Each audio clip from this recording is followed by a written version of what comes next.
আমি তো এমন একটা জীবন চাইনি। মানুষ টাকার পেছনে ছোটে, ক্ষমতার পেছনে ছোটে। আজ আমার ইশারায় শেয়ার বাজার ওঠে আর নামে। আমার এক সিগনালে বড় বড় সাম্রাজ্য খেপে ওঠে। কিন্তু এই বিশাল প্রাচুর্য, এই কোটি কোটি টাকার পাহাড় আমাকে শান্তি দিতে পারেনি। আমি তো শুধু একটা ছোট্ট টিনের চালের ঘর চেয়েছিলাম। চেয়েছিলাম মায়ের হাতে মাখানো ভাত, বাবার সেই পুরনো বকুনির শব্দ, আর আর ওর সেই মিষ্টি হাসিটা। 11টা বছর আমি অন্ধকারে রাজত্ব করেছি শুধু এই আলোটুকুতে ফিরে আসার জন্য। কিন্তু আজ ফিরে দেখছি আমার সেই ছোট্ট পৃথিবীটা টাকার অহংকারে ঢেকে গেছে। এখানে আমার কোনো দাম নেই, কারণ আমার গায়ে দামি স্যুট নেই, হাতে টাকা নেই, গাড়ি নেই, বাড়ি নেই। খুব অদ্ভুত এই পৃথিবী। মানুষ এখন আত্মাকে নয়, সম্পদকে সম্মান করে। মানিকগঞ্জের সিংহাইর গ্রামের ধুলো মাখা মেঠো পথ ধরে একটা পুরনো লোকাল বাস এসে থামল। পরন্ত বিকেলের মিঠে রোদ তখনও চারদিকে ছড়িয়ে আছে। বাসের দরজা খুলতেই একরাশ ধুলো উড়িয়ে নিচে নামলো আমাদের আজকের গল্পের নায়ক পারভেজ। তার পরনে একটা রংজোড়া সুতির শার্ট, পুরনো জিন্স আর হাতে একটা চামড়ার ব্যাগ, যার রং অনেক আগেই উঠে গেছে। রাস্তার ঠিক মোড়েই লতিফ চাচার মুদি ও চায়ের দোকান। গ্রামের আড্ডার মূল কেন্দ্র এটাই। পারভেজ ধীর পায়ে দোকানের দিকে এগিয়ে গেল। আমি তোরে কইতেছি না রতন, কালকের মধ্যে মহাজনের টাকাটা দিয়ে দিমু। তুই আইসকে আইসা এমন চিল্লাচিল্লি লাগাইছস কেন? চিল্লাচিল্লি করুম না তো কি করুম লতিফ ভাই? আপনার এই বাকি দিতে দিতে আমার নিজেরই ডিলারশিপ জাউনের দশা। ডিলার রতন বিরক্তিতে হাতের খাতাটা বেঞ্চের ওপর ছুঁড়ে মারল। লতিফ চাচা অসহায় চোখে তাকিয়ে রইলেন। আর মাত্র 2টা দিন সময় দে রতন, আমি ধান বেচা তোর সব টাকা শোধ করে দিমু। গেলা মাসেও এই কথাই কইছিলেন। আপনার এই মেয়াদোত্তীর্ণ মালগুলি আমি আর নিমু না, সোজা কথা। দোকানের বেঞ্চে বসা গ্রামের কৃষক মোতালেব চায়ে চুমুক দিয়ে কথা বলে উঠল। আরে রতন, তুই এত চেষ্টাছস কেন? লতিফ ভাই কি তোর টাকা মাইরা খাইবনি? টাকা মাইরা খাইব না ঠিক আছে, কিন্তু আমার তো ব্যবসায় একটা হিসেব আছে নাকি? আমি কি এইখানের দানসত্র খুলছি? পারভেজ চুপচাপ দোকানের এক কোণে গিয়ে দাঁড়ালো। তার শান্ত চোখের দৃষ্টি লতিফ চাচার অসহায় মুখের উপর স্থির হলো। লতিফ চাচা, এক কাপ লাল চা হবে? কণ্ঠস্বর শুনে দোকানের সবাই হঠাৎ থেমে গেল। লতিফ চাচার চোখ কুঁচকে তাকালেন পারভেজের দিকে। কেডা? পারবেশ নি রে বাপ? হ্যাঁ চাচা, আমি। মোতালেব বসা থেকে প্রায় লাফিয়ে উঠল। চোখের দৃষ্টিতে চরম অবিশ্বাস আর তা ছিল। আরে কুদ্দুস মিয়ার ছোট পোলা না? 11 বছর পর উদয় হলি যে। এই তো চলে আসলাম। তার শহরে গিয়া তো শুনছিলাম বিশাল কিছু করবি। এ তো সেরে পরনের কাপড় তো দেখি সুতা বার হইয়া গেছে। শহরে গেলেই কি আর সবাই বড়লোক হইতে পারে মোতালেব ভাই? কিছু মানুষ তো ভিখারিও হয়। রতনের কথায় দোকানের সবাই হো হো করে হেসে উঠল। পারভেজ শুধু একটা শান্ত হাসি হাসল, কোনো প্রতিবাদ করল না। আহা, চুপ কর তোরা। ছেলেটা কতদিন পর গ্রামে ফিরছে। পারবেশ বাপ, তুই বস, আমি চা দিতেছি। না চাচা, চা এখন থাক, আমি আগে বাড়ি যাই। মা হয়তো পথ চেয়ে আছে। হ, যা যা। তোর বাপ কুদ্দুস মিয়া যে তোর দেখা কত খুশি হইব সেটা তুই বাড়িতে গেলেই টের পাবি। পারভেজ ব্যাগটা হাতে নিয়ে ধীর পায়ে বাড়ির রাস্তার দিকে পা বাড়ালো। তার ঠোঁটের কোণে সে একই স্থির হাসি লেগে রইল। রাস্তা দিয়ে হেঁটে যাওয়ার সময় পারভেজ দেখল গ্রামের অনেক কিছুই বদলে গেছে। কাঁচা রাস্তার কিছু অংশ পাকা হয়েছে। পুরনো পুকুর পাড়টায় এখন একটা নতুন ইট ভাড়া হয়েছে। হাঁটতে হাঁটতে পারভেজ তার নিজের গাড়ির আঙিনায় এসে দাঁড়ালো। বাড়িটা আগের চেয়ে অনেকটাই উন্নত। বড় ভাই রাজুর হার্ডওয়্যারের ব্যবসার কারণে একটা আধা পাকা দালান উঠেছে। উঠোনে পাটি বিছিয়ে বাবা কুদ্দুস মিয়া বসে হুকো টানছিলেন। মা আমেনা বেগম একটা কুড়োই করে চাল বাঁচছিলেন। পারভেজের পায়ের শব্দে আমেনা বেগম মুখ তুলে তাকালেন। কে? পারভেজ, আমার বাপজান। চালের কুড়োটা মাটিতে ফেলে আমেনা বেগম প্রায় ছুটে এলেন। তার চোখ দিয়ে অঝরে পানি পড়ছে। মা, কেমন আছো তুমি? তুই এত সুখ হয়ে গেছিস কেন রে বাপ? আমি তো ভেবেছিলাম তোরে আর এই জন্মে দেখতে পাবো না। আমেনা বেগম পারভেজের গায়ে হাত বুলিয়ে দিয়েছিলেন। ঠিক তখনই কুদ্দুস মিয়ার কড়া গলার আওয়াজ শোনা গেল। আমেনা, সর ওর সামনে থাইকা। আমার বাড়িতে ওর কোনো জায়গা নাই। এইটা তুমি কি কইতাছ? আমার পোলা 11 বছর পর বাড়িতে আইছে। পোলা? আমার একটাই পোলা, রাজু, যে অপদার্থ 11 বছর আগে না বুইলা বাড়ি থাইকা ভাইগা গেছিল, তারে আমি ত্যায্য করছি।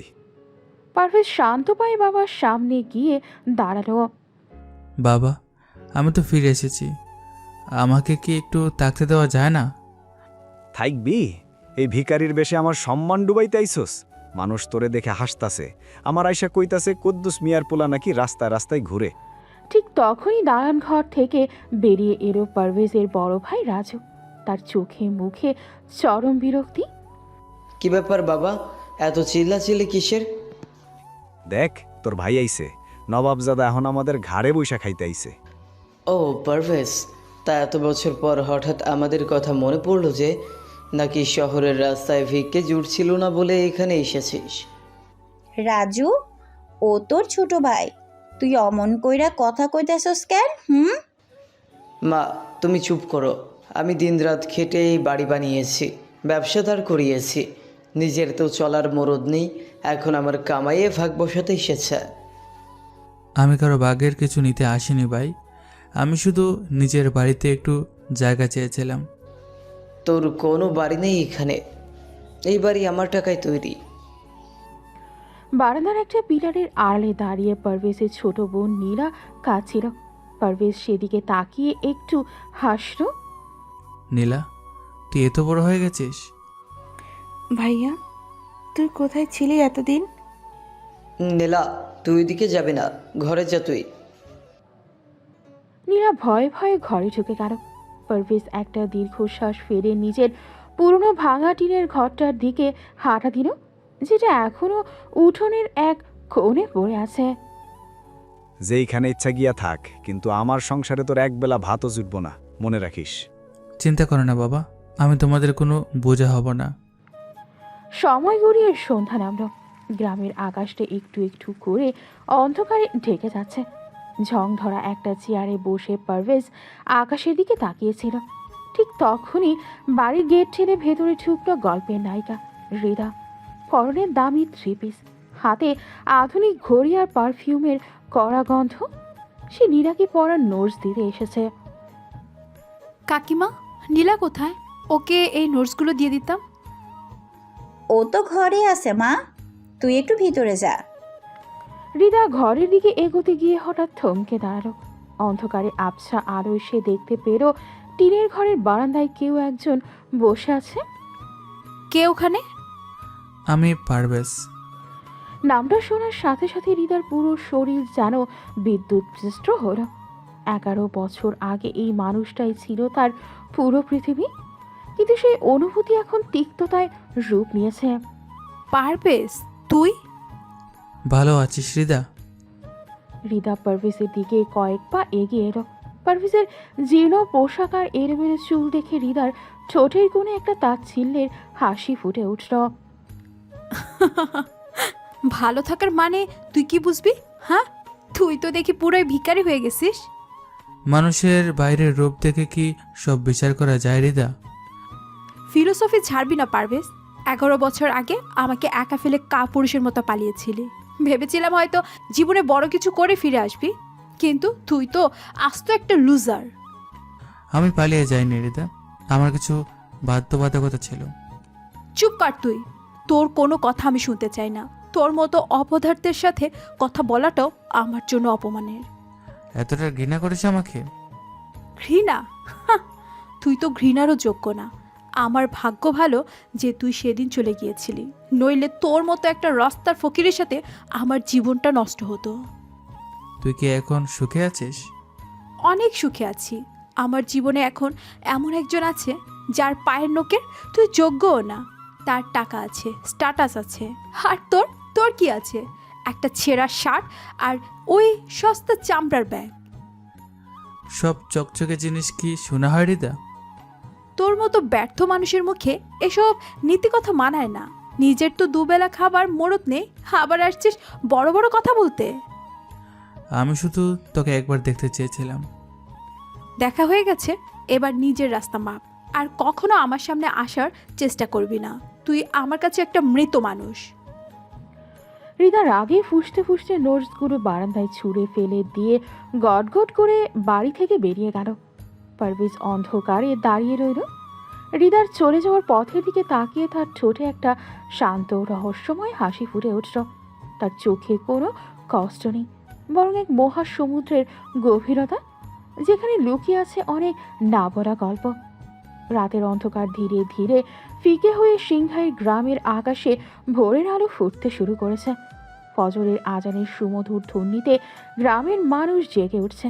পারভেজ তার টিনের চালা ঘরের ভাঙা চৌকিতে শুয়েছিল। সারা রাত তার চোখে ঘুম ছিল না, শুধু খোলা জানালা দিয়ে দূরের তারাদের দিকে তাকিয়ে ছিল সে। সকাল 7টার দিকে কুদ্দুস মিয়া বাড়ির উঠোনে বসে দাঁতন করছিলেন। পারভেজ ঘর থেকে বেরিয়ে কলতলায় গিয়ে মুখ বেয়ে পানি দিল। কিরে নবাবজাদা, বেলা করে ঘুম থেকে উঠে এখন আমার ঘাড়ের তলায় বৈশা গিলবি নাকি?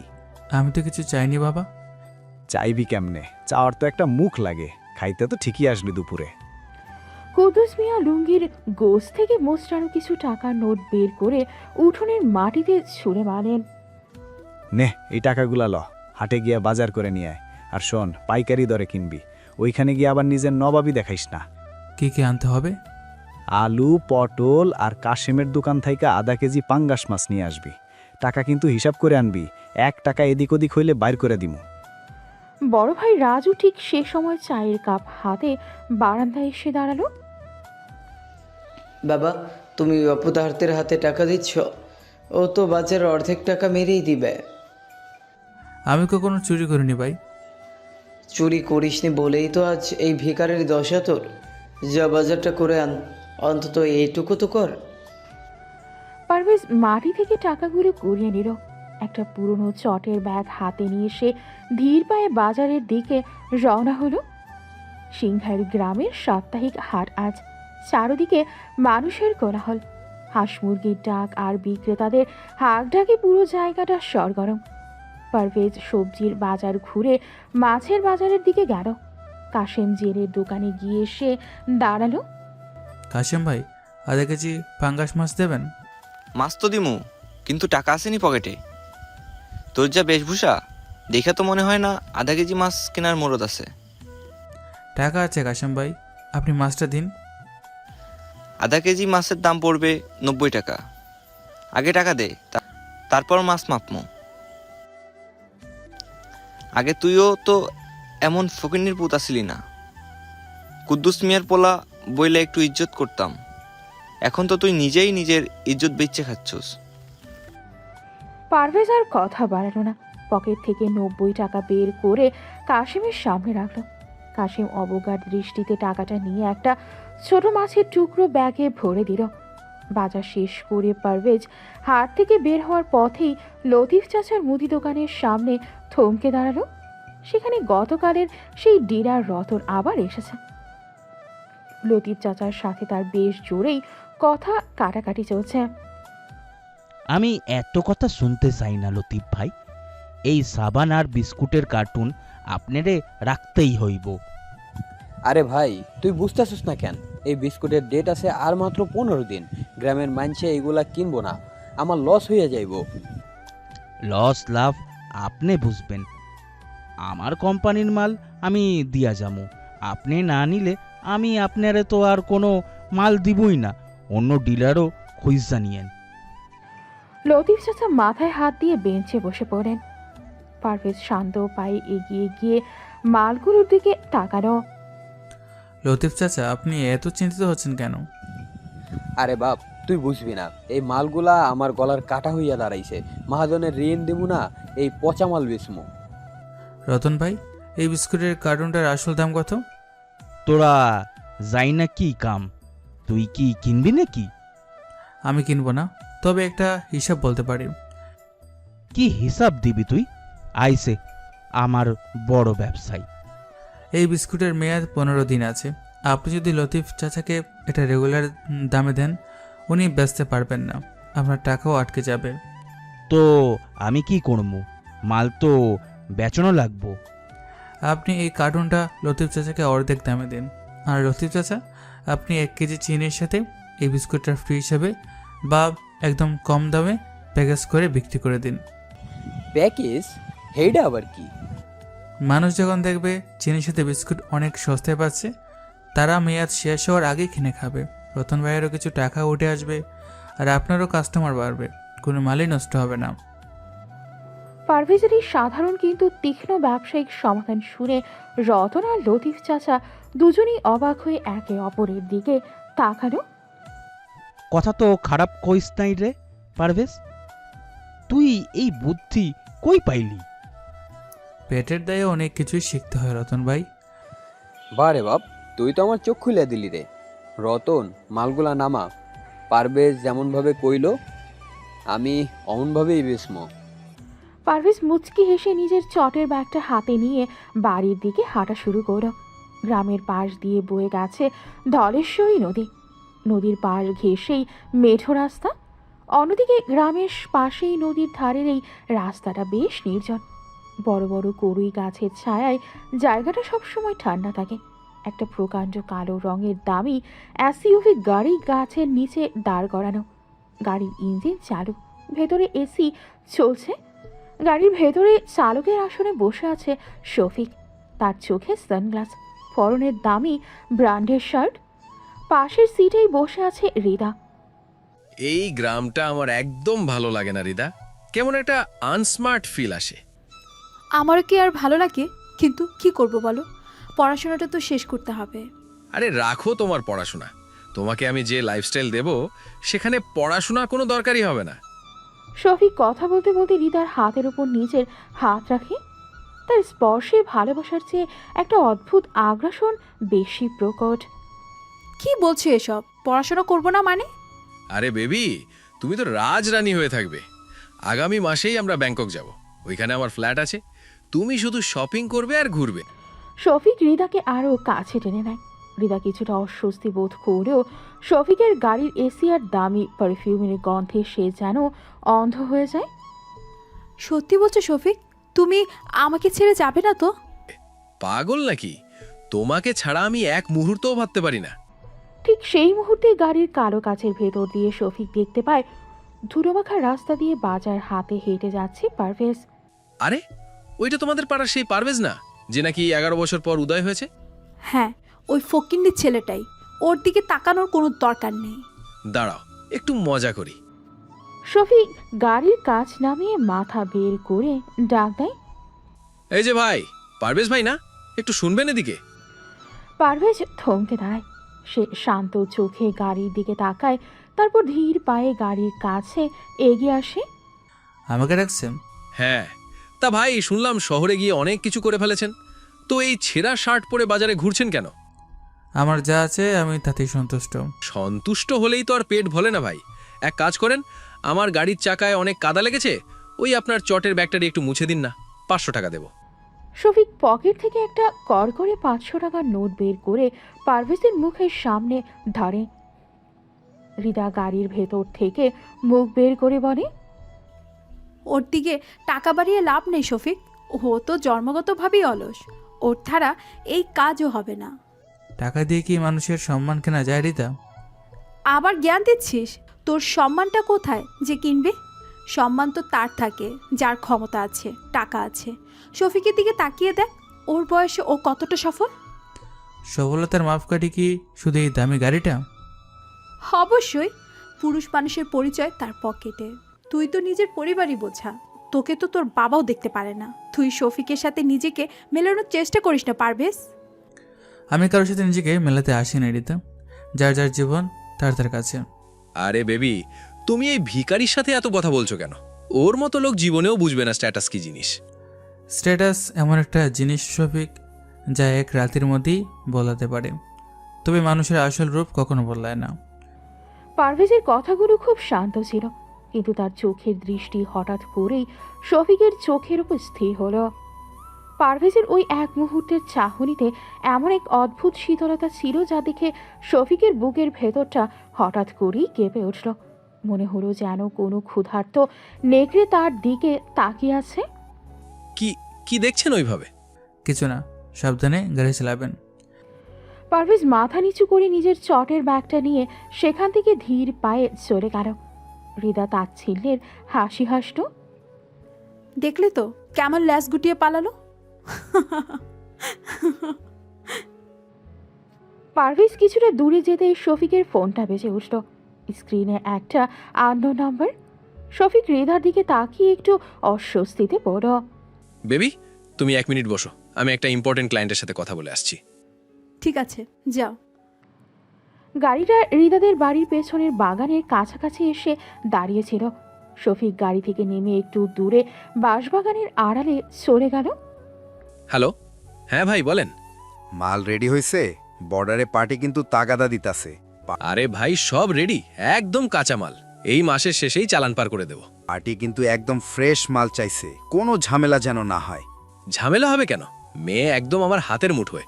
ও তো নিজের ইচ্ছায় আমার সাথে ফাইটে উঠবে বলে লাফিয়ে বেড়াচ্ছে। শফিক যখন কথা বলছিল, হৃদা গাড়ির দরজা খুলে বাইরে বেরিয়ে আসে। সে শফিককে খুঁজতে খুঁজতে বাঁশবাগানের দিকে এগোয়। শফিক, কার সাথে কথা বলছে এতক্ষণ ধরে? হৃদার গলার আওয়াজ শুনে শফিক চমকে ওঠে। সে তাড়াহুড়ো করে ফোনটা কেটে দেয়। আরে বেবি, তুমি এখানে চলে এলে কেন? কাদা লেগে যাবে তো পায়ে। কার সাথে মাল আর চালানোর কথা বলছিলে? তুমি কি এক্সপোর্টের বিজনেস করো না? আরে ধুর, আমার একটা বন্ধু ঢাকা থেকে কিছু ল্যাপটপ পাঠাচ্ছে, ওইগুলার কথাই বলছিলাম। তুমি আবার কি সব ভেবে বসলে? সত্যি তো? আমার উপর বিশ্বাস নেই তোমার? চলো, তোমাকে আজই শহরের সবচেয়ে বড় জুয়েলারি শপ থেকে ডায়মন্ডের রিং কিনে দেবো। ডায়মন্ডের নাম শুনে হৃদার চোখ চকচক করে ওঠে। তার মনের ভেতরে ওঠা সন্দেহের মেঘটা মুহূর্তের মধ্যেই মোহ আর লালসার কাছে হারিয়ে যায়। সত্যি কিনে দিবে? অবশ্যই, আমার রানীর জন্য এইটুকু তো করতেই পারি। শফিক হৃদার কাঁধে হাত রেখে তাকে গাড়ির দিকে নিয়ে যায়, কিন্তু তারা কেউ টেরও পায় না এই বাগানের একটু দূরেই পুরনো একটা বটগাছের আড়ালে দাঁড়িয়ে পারভেজ এতক্ষণ সব লক্ষ্য করছিল। পারভেজের চোখে এবার আর কোনো সাধারণ মানুষের দৃষ্টি নেই, তার চোয়াল শক্ত হয়ে আছে। সে পকেট থেকে একটা পুরনো বাটন ফোন বের করে কোনো একটা নাম্বারে মেসেজ টাইপ করতে শুরু করো। খেলা তো মাত্র শুরু হলো শফিক, এবার দেখবি আসল শিকারি কাকে বলে। দুপুরের কাঠফাটা রোদ যখন একটু একটু করে ম্লান হতে শুরু করেছে, সিংগাইর গ্রামের পুরনো বটতলায় তখন এক অদ্ভুত নিস্তব্ধতা। নদীর দিক থেকে একটা ঠান্ডা বাতাস এসে বট পাতায় কাঁপন তুলছে। পারভেজ বাড়িতে গিয়ে বাজার রেখে এখানে এসে বসে। পারভেজ সেই বট গাছের গোড়ায় বসে একটা পুরনো ডায়েরির পাতা উল্টাছিল। তার পাশে এসে দাঁড়ালেন গ্রামের অবসরপ্রাপ্ত স্কুল শিক্ষক জরিন মাস্টার। বয়সের ভারে মানুষটা নুয়ে পড়েও তার চোখের দৃষ্টি এখনো তীক্ষ্ণ। পারভেজ উঠে দাঁড়িয়ে তাকে সালাম দিল। আসসালামু আলাইকুম মাস্টার মশাই, কেমন আছেন? ওয়ালাইকুম আসসালাম। কে? পারভেজ না? কুদ্দুস মিয়ার ছোট ছেলে। জি স্যার। বস, বাবা বস, অনেকদিন পর তোকে দেখলাম। তা শহর থেকে একেবারে খালি হাতে ফিরেছিস বলে পুরো গ্রামে তোকে নিয়ে হাসাহাসি চলছে, কিন্তু তোর চোখ দুটো তো অন্য কথা বলছে পারভেজ। চোখ আবার কি কথা বলবে স্যার? মানুষ তো শুধু বাইরের পোশাকটাই দেখে। সবাই দেখে না বাবা, আমি 40 বছর মানুষ করার কাজ করেছি। আমি জানি যে মানুষ ভেতর থেকে শূন্য হয় তার চোখে এক ধরনের অস্থিরতা থাকে, আর যে মানুষ ভেতর থেকে পূর্ণ তার চোখে থাকে তোর মতো এই মহাসমুদ্রের শান্ত রূপ। তুই খালি হাতে ফিরিস নি পারভেজ, তুই নিজেকে খুঁজে পেয়েছিস, তাই না? নিজেকে হয়তো খুঁজে পেয়েছি স্যার, কিন্তু নিজের মানুষদের হারিয়ে ফেলেছি। আমি ভেবেছিলাম মানুষ অভাবের কারণে কষ্ট পায়, কিন্তু এখন দেখছি মানুষের আসল কষ্ট অহংকারের কারণে। একটুখানি টাকা, একটুখানি ক্ষমতা মানুষকে কতটা অন্ধ করে দেয়, সেটা আমি নিজের পরিবারে এসে দেখেছি। এটাই তো পৃথিবীর নিয়ম বাবা। তুই যখন শূন্য ছিলি তখন এই গ্রাম তোকে ভালোবাসতো। তুই যখন কিছু হতে পারলি না বলে ওরা ভাবছে, তখন ওরা তোকে অবহেলা করছে। কিন্তু যেদিন ওরা তোর আসল রূপ দেখবে, সেদিন হয়তো ওরা তোর সামনে দাঁড়াতেই পারবে না। তুই কি ওদের ক্ষমা করতে পারবি পারভেজ? ক্ষমা তো আমি অনেক আগেই করে দিয়েছি স্যার। আমি তো ওদের উপর রাগ করিনি। আমার শুধু কষ্ট হয় এটা ভেবে যে এই মানুষগুলো টাকার জন্য নিজেদের আত্মাকে কতটা সস্তায় বিক্রি করে দিচ্ছে। একটা মিথ্যে মোহর পেছনে ছুটে এরা আসল শান্তিটাকে গলা টিপে মারছে। তুই অনেক বড় হয়েছিস বাবা, বয়সে না হলেও জ্ঞানে তুই অনেক দূর পৌঁছে গেছিস। তোর এই নীরবতা একদিন অনেক বড় ঝড়ের জন্ম দেবে, আমি জানি। জলিল মাস্টার পারভেজের কাঁধে হাত রেখে ধীর পায়ে বাড়ির দিকে চলে গেলেন। পারভেজ আবার ডায়েরির পাতায় চোখ রাখল। বিকেলের রোদ যখন প্রায় নিভে এসেছে, গ্রামের শেষ প্রান্তে পুরনো জমিদার বাড়ির ধ্বংসস্তূপের দিকে হেঁটে যাচ্ছিল হৃদা এবং তার বান্ধবী সুমি। জায়গাটা দিনের বেলাতেও বেশ নির্জন থাকে। তোর ওই শফিক ভাই তোরে আসলে ব্যাংকক নিয়ে যাইব তো হৃদা, নাকি খালি স্বপ্ন দেখাইতাছে? স্বপ্ন দেখাবে কেন? ও আমাকে সত্যি অনেক ভালোবাসে। আর ওর যে টাকা ব্যাংকে আছে, চাইলে ও ইউরোপেও নিয়ে যেতে পারে। তুই দেখিস সুমি, আগামী মাসের এই দিনে আমি আর ওই ধুলোমাখা গ্রামে থাকবো না। আমি শপিং করব ব্যাংকের বড় বড় মলে। তা ঠিক, কিন্তু লোকটারে আমার কেমন জানি সুবিধার মনে হয় না হৃদা। ওর টাকার উৎস কি সেটা কেউ পরিষ্কার করে জানে না। তুই একটু সাবধানে থাকিস। তোর ওই সন্দেহপাতিক মনটা একটু ঠিক কর সুমি। মানুষ বড়লোক হলে তোদের মতো গরিবদের চোখে একটু খটকা লাগবে। শফিক অনেক বড় বিজনেস করে, ওর লেভেলটাই আলাদা। হঠাৎ জমিদার বাড়ির ভাঙা তোরণের কাছে একটা কালো রঙের দামি গাড়ি থেকে হৃদা থমকে দাঁড়ালো। এটা শফিকের গাড়ি। শফিক, এখানে কি করছো? চল তো একটু সামনে গিয়ে দেখি, ভিতরে হয়তো কারোর সাথে দেখা করতে আইছে। হৃদা আর সুমি পা টিপে টিপে পুরনো বাড়ির ভাঙা দেয়ালের আড়ালে গিয়ে দাঁড়ালো, যেখানে একটা শ্যাওলা ধরা পিলারের পাশে শফিক দাঁড়িয়ে আছে। তার সামনে শহরের পোশাক পরা এক মাঝবয়সী মহিলা। মহিলার মুখে অতিরিক্ত মেকআপ আর চোখে এক অদ্ভুত ধূর্ততা। শফিক তার হাত থেকে একটা খাম নিয়ে খুলল। খামের ভেতর কিছু মেডিকেল রিপোর্ট এবং একটা নীল রঙের ফেক পাসপোর্ট। রিপোর্ট তো সব নর্মাল শফিক, কিন্তু মালকে আসলেই ফ্রেশ। মিডল ইস্টার পার্টি, কিন্তু এবার অনেক টাকার লেনদেন। কোনো ভেজাল হলে কিন্তু তোমরা ঘাড় মটকে দিবে। আরে সেলিনা খালা, আমার মালের উপর আপনার সন্দেহ আছে? একদম ফ্রেশ আর আনটাচড। মেয়েটা আমার প্রেমে এমন অন্ধ যে আমি বললে আগুনেও ঝাঁপ দেবে। এই মেডিকেল রিপোর্ট আর বয়স কমানোর ফেক পাসপোর্টটা রেডি করে ভালোই করেছেন। পার্টি খুশি হয়ে যাবে। তা ডেলিভারি কবে দিবা? পার্টি তো মালয়েশিয়া থেকে ওয়েট করতেছে, ওইখান থেকে সোজা দুবাই চালান হবে। সব রেডি খালা, আমি শুধু ফ্রাইডে নাইটে ওকে ঘোরাতে যাওয়ার নাম করে গাড়িতে তুলব, সোজা বর্ডারের গোডাউনে নিয়ে আপনার হাতে তুলে দেব। আপনি শুধু পেমেন্টটা ক্রিপ্টোতে রেডি রাখবেন। এই কথাগুলো শুনে হৃদার বুকের ভেতরটা কেমন যেন ছ্যাঁত করে উঠল। তার পুরো শরীর থরথর করে কাঁপছে। সে আর দাঁড়িয়ে থাকতে না পেরে দেয়ালের আড়াল থেকে সোজা শফিকের সামনে গিয়ে দাঁড়ালো। কিসের ডেলিভারি? আর এই মহিলা কে শফিক? মিডল ইস্টের পার্টি মানে কি? হৃদাকে হঠাৎ সামনে দেখে শফিক মুহূর্তের জন্য ঘাবড়ে গেল, তবে পরক্ষণেই সে তার মুখের পেশি শক্ত করে নিল। সেলিনা নামের মহিলাটিও হৃদাকে দেখে একটু ভ্রু কুঁচকে তাকালো। আরে বেবি, তুমি এখানে কি করছো? এই ভাঙা বাড়ির ভেতর তুমি কেন এলে? আমি কেন এলাম সেটা বড় কথা নয়। তুমি এই মহিলার সাথে কি নিয়ে কথা বলছিলে? আর এই মেডিকেল রিপোর্ট, পাসপোর্ট এসব কার? তুমি আমাকে ব্যাংকক নেওয়ার কথা বলে কাদের কাছে চালান করার প্ল্যান করছো? শফিক, এই মায়াটা কিটা এত চিল্লাইতেছে কেন? খালা, আপনি একটু গাড়িতে গিয়ে বসেন, আমি আসছি। সেলিনা একটা তাচ্ছিলের হাসি দিয়ে গাড়ির দিকে চলে গেল। শফিক এবার খুব শান্ত ভঙ্গিতে হৃদার দুই কাঁধ ধরল, তার চোখের দৃষ্টিতে চরম আত্মবিশ্বাস।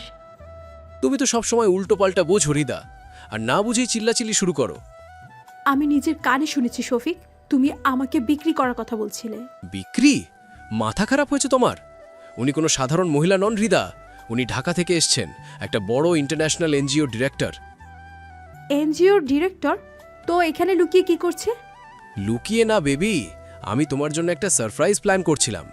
তুমি তো জানো ব্যাংককের ভিসা পাওয়া কতটা কঠিন, তাই আমি ওনাকে ধরে তোমার জন্য একটা স্পেশাল স্কলারশিপের ব্যবস্থা করছিলাম, যাতে তুমি স্টুডেন্ট ভিসায় লিগ্যালি ব্যাংকক যেতে পারো।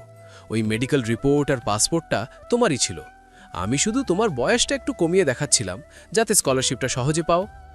কিন্তু ওই যে তুমি বললে মেয়ে তোমার প্রেমে অন্ধ, বর্ডারের গোডাউনে ডেলিভারি দিবে। আরে বোকা মেয়ে, ওইটা তো আমি আমাদের এজেন্সির এক স্টাফের কথা বলছিলাম, যে আমার টাকা মেরে পালানোর চেষ্টা করছিল। আমি তাকে ধরে পুলিশের হাতে ডেলিভারি দেওয়ার কথা বলছিলাম, আর তুমি ভাবলে আমি তোমাকে? ছি হৃদা, তুমি আমাকে এই ভালোবাসো? আমি তো বুঝতে পারিনি শফিক, তুমি এমনভাবে কথা বলছিলে। আমি বিজনেসম্যান হৃদা, আমাকে অনেক ভাষায় কথা বলতে হয়, কিন্তু তোমার ওপর আমার অধিকার সবার চেয়ে বেশি। তুমি যদি আমাকে বিশ্বাস না করো, তাহলে এই পাসপোর্ট, এই ব্যাংককের টিকিট সব আমি ছেড়ে ফেলছি।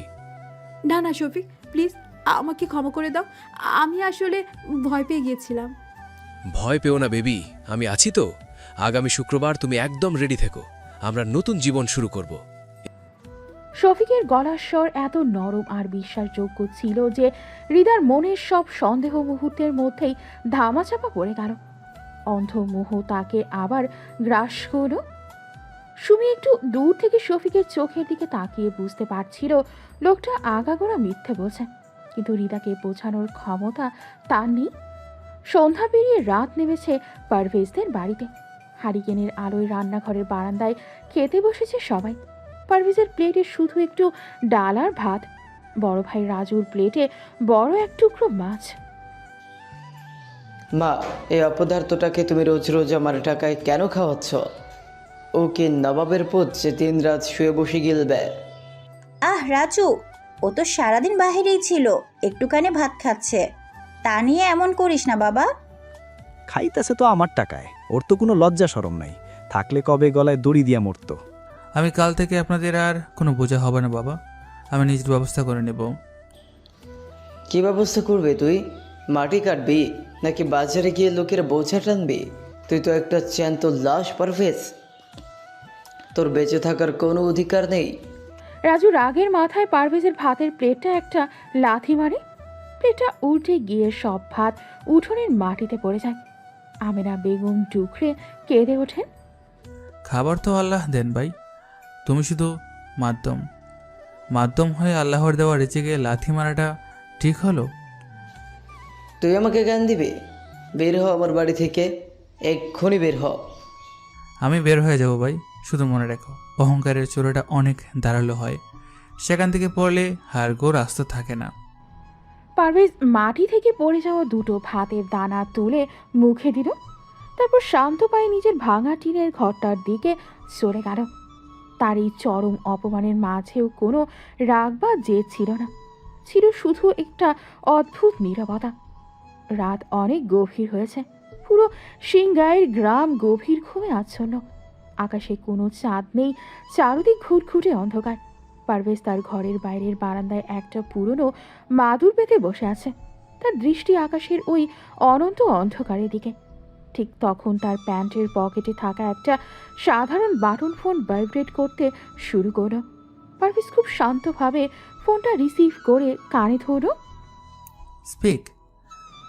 ওপাশ থেকে খুব ভরাট এবং প্রফেশনাল একটা কণ্ঠস্বর ভেসে এলো। কথাগুলো পরিষ্কার এবং তীক্ষ্ণ ইংরেজিতে বলা হয়েছিল। Sir, Alexander speaking. দুবাইয়ের প্রজেক্টটা সাকসেসফুলি রান করেছে। শেখ সাহেবের সাথে oil refinery deal final. Global stock market এখন পুরো আপনার কন্ট্রোলে, শুধু আপনার ডিজিটাল সিগনেচারটা লাগবে। সিগনেচার সকালে পাবে। আর কি খবর? স্যার, আপনি যে শফিক নামে লোকটার খোঁজ নিতে বলেছিলেন, ওর পুরো প্রোফাইল আমি ডিকোড করেছি। ও আসলে কোনো ট্রাভেল এজেন্সি লোক নয়, ও একটা ইন্টারন্যাশনাল হিউম্যান ট্রাফিকিং সিন্ডিকেটের ব্রোকার। ওরা আসল বস বসে আছে মালয়েশিয়াতে। শফিক এখানকার গরিব এবং সুন্দরী মেয়েদের প্রেমের ফাঁদে ফেলে মিডল ইস্টে সাপ্লাই দেয়। নতুন কোনো আপডেট? জি স্যার, ও আগামী শুক্রবার রাতে রিদা নামের মেয়েটাকে বর্ডার পার করানোর ডিল ফাইনাল করেছে। আজ বিকেলে সেলিনা নামের এক আন্ডারওয়ার্ল্ড এজেন্টের কাছে ফেক পেপারস হস্তান্তর করেছে। স্যার আপনি একটা অর্ডার দিন, আমি স্পেশাল ব্ল্যাক অপস টিম পাঠাচ্ছি। কাল সকালের মধ্যে শফিকের অস্তিত্ব পৃথিবী থেকে মুছে দেব। না অ্যালেক্স, এখনই ওকে ধরবে না। কিন্তু স্যার মেয়েটার লাইফ তো রিস্ক হয়ে যাবে। শফিক সাইকোপ্যাথ, ও যে কোনো সময় মেয়েটার ক্ষতি করতে পারে। আমি থাকতে কারো লাইফ রিস্ক হবে না। শিকার যখন নিজে নিজের কবর ঘুরে তখন থেকে বাধা দিতে নেই। শফিককে ওর খেলাটা খেলতে দাও। আমি দেখতে চাই ও এই জালের কত গভীরে যায়। শুধু শফিক নয়, ওর পেছনের যে আসল মাস্টার মাইন্ড তাকে আমার চাই। Understood sir. আর আমাদের ফোর্সের মুভমেন্ট? টিমকে একদম সাইলেন্ট মোডে স্ট্যান্ড বাই রাখো, বর্ডারের কাছাকাছি। ফ্রাইডে নাইটে হয়তো আমার নিজের হাতে একটু অ্যাকশন করার প্রয়োজন হতে পারে। অনেক দিন রক্ত গরম হয় না। পারভেজ কলটা কেটে দিল। এই মুহূর্তে মাদুরের ওপরে বসে থাকা সেই সাধারণ জীর্ণ পোশাকের ছেলেটিকে আর পারভেজ মনে হচ্ছে না। তার চোখে এখন যে ঠান্ডা আর ভয়ঙ্কর আগুন, সেটা কোনো সাধারণ মানুষের হতে পারে না। সে এক অদৃশ্য সম্রাট, যার এক ইশারায় দেশলাইয়ের কাঠির মতো সাম্রাজ্য পুড়ে ছাই হয়ে যায়। রাত প্রায় 2টা বাজে। পারভেজের ছোট বোন নীলা প্রকৃতিটাকে সাড়া দিতে ঘর থেকে বের হলো। টিউবওয়েল পাড়টা বেশ অন্ধকার। নীলা লণ্ঠনটা হাতে নিয়ে এগোতেই হঠাৎ পেছন থেকে একটা শক্ত হাত তার মুখ চেপে ধরল। অন্ধকার থেকে 2টো লোক বেরিয়ে এলো। এদের মধ্যে একজনের হাতে একটা ধারালো চাকু চকচক করে উঠল। এরা কালু আর মফিজ, শফিকের ভাড়া করা লোক, যারা গ্রামে রাতে চুরি ছিনতাই করে। চুপ একদম। একটা শব্দ করবি তো এই চাকু দিয়া গলা নামাই দিমু। আরে কালু, এই মায়াটার চেহারাটা তো পুরাই পরিল্লাহান। শফিক ভাইরে দিলে তো লাখ টাকার উপরে রেট পাওয়া যাইব। চল এইটারে তুলে নিয়ে যাই, শুক্রবারের চালানে এইটারও ঢুকা দিব। নীলা ভয়ে ছটফট করতে লাগলো। তার শ্বাস আটকে আসছে, চোখ দিয়ে অঝরে পানি পড়ছে। সে বাঁচার জন্য হাত পা ছুটছে, কিন্তু লোকটার পেশির জোরের কাছে সে কিছুই করতে পারছে না। লোক দুটো যখন নীলাকে টানতে টানতে বাঁশবাগানের দিকে নিয়ে যাচ্ছে, ঠিক তখন অন্ধকারের ভেতর থেকে খুব শান্ত কিন্তু ইস্পাতের মতো কঠিন একটা গলার আওয়াজ ভেসে এলো। মানুষের গায়ে হাত দেওয়ার আগে নিজের কবরের সাইজটা মেপে নেওয়া উচিত ছিল তাদের। লোক দুটো চমকে ঘুরে তাকালো। অন্ধকারে শুধু পারভেজের অবয়বটা বোঝা যাচ্ছে। ক্যাডারে তুই মাঝরাতে বেশি হিরোগিরি দেখাইতে আইসস? যা ভাগ এইখান থাইতা, নইলে তোর পেট ফাইরা নারী ভুড়ি বাইর কইরা দিমু। পারভেজ কোনো কথা বলল না। সে ধীরে ধীরে লোক দুটোর দিকে এগিয়ে এলো। তার হাঁটার ধরনটা এত শান্ত যে মনে হচ্ছে সে যে কোনো শিকারী চিকতা ভাগ, যে তার শিকারের ঘাড় মোটকে দেওয়ার আগে তার সাথে খেলা করছে। তোর তো দেখি মরণ ঘনাইছে আজ এরা ফকিন্নির পুত। মফিজ হাতের চাকুটা নিয়ে পারভেজের দিকে পাগলের মতো তেড়ে গেল, কিন্তু মফিজ কিছু বোঝার আগেই পারভেজ বিদ্যুৎ গতিতে তার হাতটা ধরে এক ঝটকায় ঘুরিয়ে দিল। অন্ধকারে শুধু একটা মরাত করে হাড় ভাঙার বিকট শব্দ হলো। মফিজ ব্যথায় আকাশ বাতাস কাঁপিয়ে চিৎকার করতে চাইল, কিন্তু তার আগেই পারভেজ তার গলার ঠিক নিচে একটা নির্দিষ্ট নার্ভের সজোরে চাপ দিল। মফিজের চোখ উল্টে গেল এবং সে একটা মাংসের দলার মতো মাটিতে লুটিয়ে পড়ল। কালু এই ভয়ঙ্কর দৃশ্য দেখে ভয়ে নীলাকে ছেড়ে দিয়ে উল্টো দিকে দৌড় দেওয়ার চেষ্টা করল, কিন্তু পারভেজ চোখের পলকে তার পেছনে পৌঁছে গেল। সে কালুর ঘাড়ের পেছনের কলার ধরে শূন্যে তুলে আছড়ে ফেলল টিউবওয়েলের পাকা বাঁধানো ফ্লোরে। কোনো কথা নেই, কোনো অতিরিক্ত নড়াচড়া নেই, শুধু দুটো ভারী শরীর মাটিতে পড়ার শব্দ। নীলা ভয়ে থরথর করে কাঁপছিল। সে চোখ বন্ধ করে 2 হাত দিয়ে মুখ ঢেকে মাটিতে বসে পড়েছে। নীলা, চোখ খুল, ভয় নেই রে পাগলি। নীলা আস্তে আস্তে চোখ খুলল। সে দেখল পারভেজ তার সামনে খুব স্বাভাবিকভাবে দাঁড়িয়ে আছে, আর মাটিতে লোক দুটো রক্তমাখা অবস্থায় অজ্ঞান হয়ে পড়ে আছে। ভাইয়া, এরা কারা? তুই তুই এদের সাথে কি করলি? ওরা তো আমাকে মেরে ফেলতো। আমি কি করব? হে দেখ, গ্রামের নেশাখোর দুটো কোথায় মদ খেয়ে এসে আমাদের উঠোনে মারামারি করে পড়ে আছে। রাতের বেলা একা একা বাইরে আসিস কেন তুই? চল ঘরে চল। কিন্তু ভাইয়া, এরা তো আমাকে জোর করে ধরে নিয়ে যাচ্ছিল, আর তুই ওদের এভাবে মারলি? তোর চোখের বল নীলা, আমি তো এইমাত্র ঘর থেকে বের হলাম। ওরা নিজেরাই নেশার ঘুরে পরে গিয়ে জ্ঞান হারিয়েছে। আর বেশি কথা বলিস না, বাবা উঠে গেলে আবার আমাকে গালমন্দ করবে। ঘরে যা তুই। পারভেজ এমন স্বাভাবিকভাবেই হাসি মুখে কথাগুলো বলল যে নীলা নিজেই কনফিউজড হয়ে গেল। পারভেজ তার ক্ষমতা, তার ক্ষিপ্রতা আর আসল রূপ এতটা নিখুঁতভাবে লুকিয়ে রাখলো যে নীলা টেরও পেল না তার সামনে দাঁড়িয়ে থাকা তার এই অপদার্থ ভাইটা আসলে কতটা ভয়ঙ্কর মাপের একজন রক্ষাকর্তা। নীলা ঘরে ঢুকে যাওয়ার পর পারভেজ অজ্ঞান হয়ে পড়ে থাকা লোক দুটোর দিকে তাকালো। তার মুখের হাসিটা মিলিয়ে গিয়ে সেখানে ফুটে উঠল এক হিমশীতল শূন্যতা। তোর লোকগুলো আমার বাড়ির ভেতরে ঢোকার সাহস করছে শফিক। এর দাম তোকে তোর শরীরের প্রতিটি রক্তবিন্দু দিয়ে চুকাতে হবে। রাতের ভয়ঙ্কর এই ঘটনার পর পরের দিনের ভোরের আলো ফুটতেই সিংহাইয়ের গ্রামের রূপ আবার আগের মতোই হয়ে গেল। কালু আর মফিজকে সকালে কে বা কারা যেন অজ্ঞান অবস্থায় বাঁশবাগান থেকে উদ্ধার করে হাসপাতালে পাঠিয়েছে। সেই খবর পুরো গ্রামে রাষ্ট্র হয়ে গেছে। কুদ্দুস মিয়ার বাড়ির উঠোনে সকালের রোদ এসে পড়েছে। পারভেজ কলতলায় বসে একটা পুরনো ছাই দিয়ে দাঁত মাজছে। শুনলাম কাল রাতে নাকি আমাদের বাঁশবাগানে কারা মারামারি করে আধমরা হয়ে পড়েছিল। তুই কিছু জানিস নাকি পারভেজ? আমি কি করে জানবো ভাই, আমি তো ঘুমিয়েছিলাম। তোর তো ওই একটাই কাজ, দুনিয়ার রসাতলে গেলেও তুই নাক ডেকে ঘুমাবি। অপদার্থের জীবন একেই বলে। আরে ওর লগে কথা কস কেন তুই? ওরে তো আমি আজকেই বাইর করে দিমু। আমার বাড়িতে কোনো চোর ছ্যাঁচড়ের জায়গা নাই। বাবা আমি তো কারো কোনো ক্ষতি করিনি। ক্ষতি করস মানে? তুই এই বাড়িতে পা দেওয়ার পর থেকেই তো যত অশান্তি। তুই একটা অলক্ষণে। পারভেজ আর কোনো কথা বলো না। সে মুখ ধুয়ে চুপচাপ নিজের ভাঙা ঘরের দিকে চলে গেল।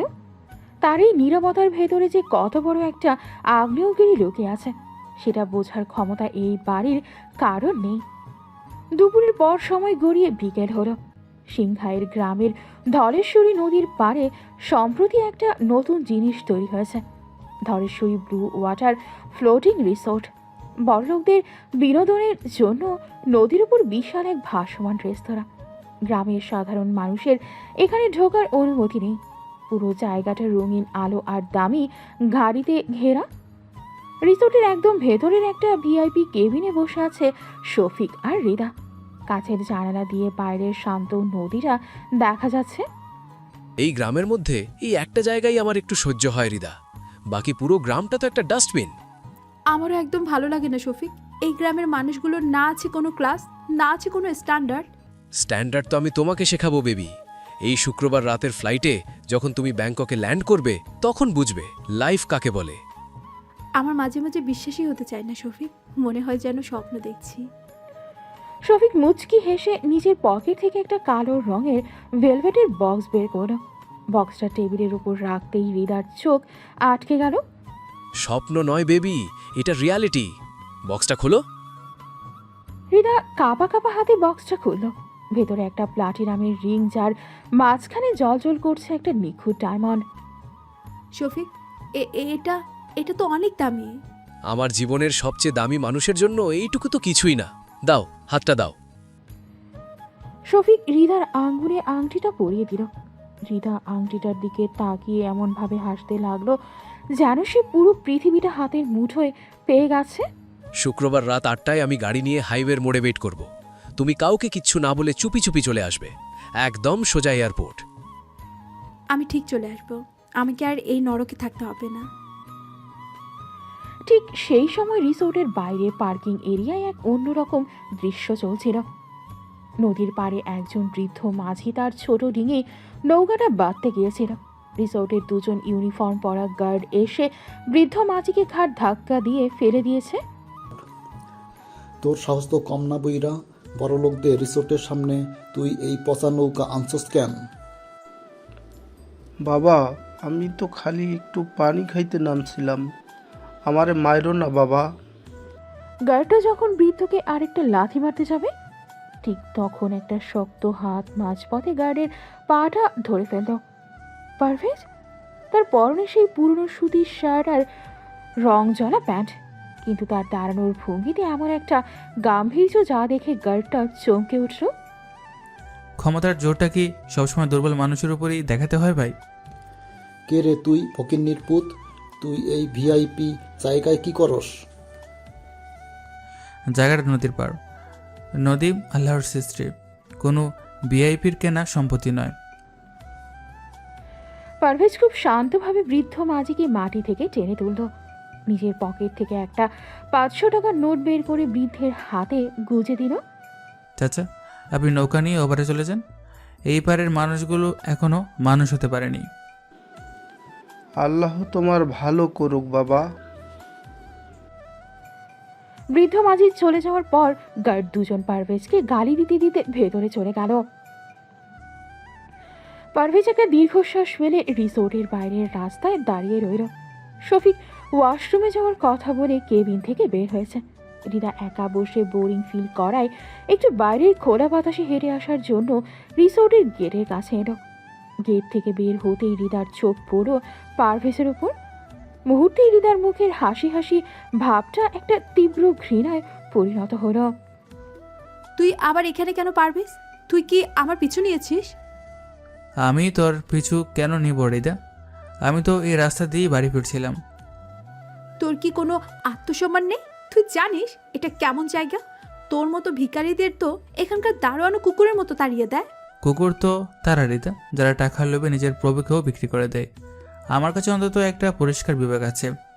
তোর ওই পরিষ্কার বিবেক ধুয়ে কি তুই পানি খাবি? দেখ আমার হাতের দিকে। রিদা তার আঙুলে থাকা ডায়মন্ডের আংটিটা পারভেজের চোখের সামনে তুলে ধরল। দেখেছিস, জীবনে তুই এটার দাম কল্পনা করতে পারবি না। শফিক আমাকে এটা দিয়েছে। ও আমাকে এই শুক্রবার ব্যাংকক নিয়ে যাচ্ছে। সব চকচকে পাথর ডায়মন্ড হয় না রিদা। আর যে লোকটা তোকে এই পাথরটা দিয়েছে সে তোকে ব্যাংকক নয়, একটা অন্ধকার কবরে নিয়ে যাচ্ছে। তোর সাহস তো কম নয় পারভেজ। তুই শফিককে নিয়ে এমন কথা বলছিস? আমি যা বলছি তোর ভালোর জন্য বলছি রিদা। তুই মোহ আর টাকার লোভে এতটাই অন্ধ হয়ে গেছিস যে সামনের খাতটা তোর চোখে পড়ছে না। খাত তোর জীবনে পারভেজ। তুই একটা চরম ব্যর্থ অপদার্থ মানুষ। 11 বছর আগে তুই আমাকে একা ফেলে কাপুরুষের মতো পালিয়েছিলি। তখন কোথায় ছিল তোর এই জ্ঞান? আমি তোকে ফেলে পালাইনি রিদা, আমার কিছু বাধ্যবাধকতা ছিল। চুপ কর তুই। তোর কোনো এক্সকিউজ আমি শুনতে চাই না। তুই আসলে আমাকে হিংসে করছিস। তুই সহ্য করতে পারিস না যে আমি শফিকের মতো একটা বড় লোকের সাথে জীবন কাটাবো, আর তুই সারা জীবন ওই ধুলোমাখা গ্রামে পড়ে থাকবি। শফিক বড়লোক নয় রিতা, ও একটা অপরাধী। ও থেকে ভালোবাসে না, ও তোকে একটা প্রোডাক্ট মনে করে। আর তুই আমাকে কি মনে করিস? হ্যাঁ, তুই তো একটা ছেঁড়া শার্ট পরা ফকির। তোর মতো একটা লুজারের কথা শুনে আমি শফিককে সন্দেহ করব? নেবার। শুক্রবার রাতে তুই যদি ওই গাড়িতে উঠিস তাহলে এমন একটা জায়গায় গিয়ে পৌঁছাবি যেখান থেকে ফিরে আসার কোনো রাস্তা নেই। আমার ফিরে আসার কোনো দরকার নেই। আমি শফিকের সাথে যেখানে খুশি যাব। তুই আর কখনো আমার রাস্তা আসবি না পারভেজ। তুই আমার কাছে মরে গেছিস। রিদা রাগে ফুঁসতে ফুঁসতে আবার রিসোর্টের ভেতরে চলে গেল। পারভেজ তার যাওয়ার পথের দিকে তাকিয়ে শুধু একটা মলিন হাসি হাসল। পারভেজের চোখে কোনো রাগ নেই, আছে শুধু একটা গভীর মায়া। যে মেয়েটা তাকে এত জঘন্যভাবে অপমান করলো, সেই মেয়েটাকেই বাঁচানোর জন্যই পারভেজ নিজের পুরো সাম্রাজ্য বাজি রাখতে প্রস্তুত। সে আকাশের দিকে তাকিয়ে বিড়বিড় করে বলল, তুইও তোমাকে মৃত ভাবিস রিদা, কিন্তু এই মৃত মানুষটাই তোর জন্য খুব শীঘ্রই ফেরেশতা হয়ে ফিরে আসবে। রাত তখন 2:30 বেজে গেছে। পুরো সিংহাই গ্রাম একটা ভয়ঙ্কর নিস্তব্ধতার চাদরে ঢাকা। চারদিক এতই শান্ত যে একটা পাতা পড়ার শব্দ যেন কানে বাজে। কুদ্দুস মিয়ার বাড়িতে সবাই ঘুমে আচ্ছন্ন। পারভেজ তার টিনের ঘরের বাইরের ভাঙা চেয়ারটায় বসে আকাশের দিকে তাকিয়ে আছে। তার পরনে একটা ছেঁড়া গেঞ্জি আর পুরনো লুঙ্গি। হঠাৎ গ্রামের ওই শান্ত মেঠো পথ ছিঁড়ে একটা ভয়ঙ্কর গোঙানির শব্দ শোনা গেল। 3টা বিশাল আকৃতির কালো রঙের armoured bullet proof range rover গাড়ি গ্রামের কাঁচা রাস্তা দিয়ে তীব্র গতিতে ছুটে আসে। গাড়ির হেডলাইটের তীব্র আলোয় রাতের অন্ধকার ফাড়া ফাড়া হয়ে যাচ্ছে। গ্রামের কুকুরগুলো ভয়ে লেজ গুটিয়ে খাটিয়ার নিচে লুকিয়ে পড়ছে। গাড়িগুলো সোজা এসে থামলো পারভেজদের ভাঙা বাড়ির ঠিক সামনে।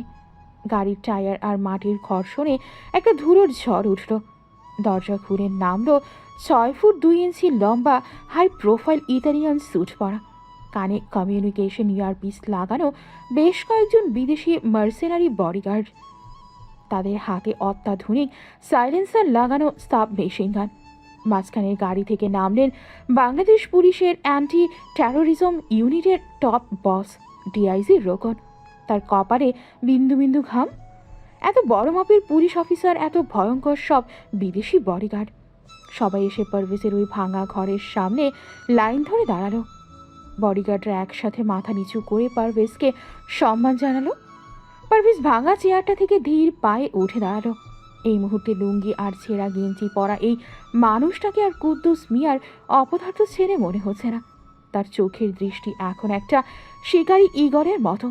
তার পুরো বডি ল্যাঙ্গুয়েজে এমন এক ভয়ঙ্কর গাম্ভীর্য আর ক্ষমতা ফুটে উঠেছে যা দেখে ডিআইজি রোকনের মতো মানুষেরও মেরুদণ্ড বেয়ে ঠান্ডা স্রোত নেমে গেল। ডিআইজি রোকন একটা লাল রঙের কনফিডেন্সিয়াল ফাইল হাতে নিয়ে প্রায় কাঁপা কাঁপা পায়ে পারভেজের সামনে এসে দাঁড়ালেন। গুড ইভিনিং স্যার, আপনার কমান্ডের অপেক্ষায় ওয়েট করছিলাম। ফাইলে কি আছে গগন? স্যার, শফিকের ইন্টারন্যাশনাল হিউম্যান ট্রাফিকিং সিন্ডিকেট পুরো ব্লুপ্রিন্ট শুক্রবার রাত 9টার দিকে ও রিদা নামের মেয়েটাকে নিয়ে বর্ডারের পরিত্যক্ত গোডাউনে পৌঁছাবে।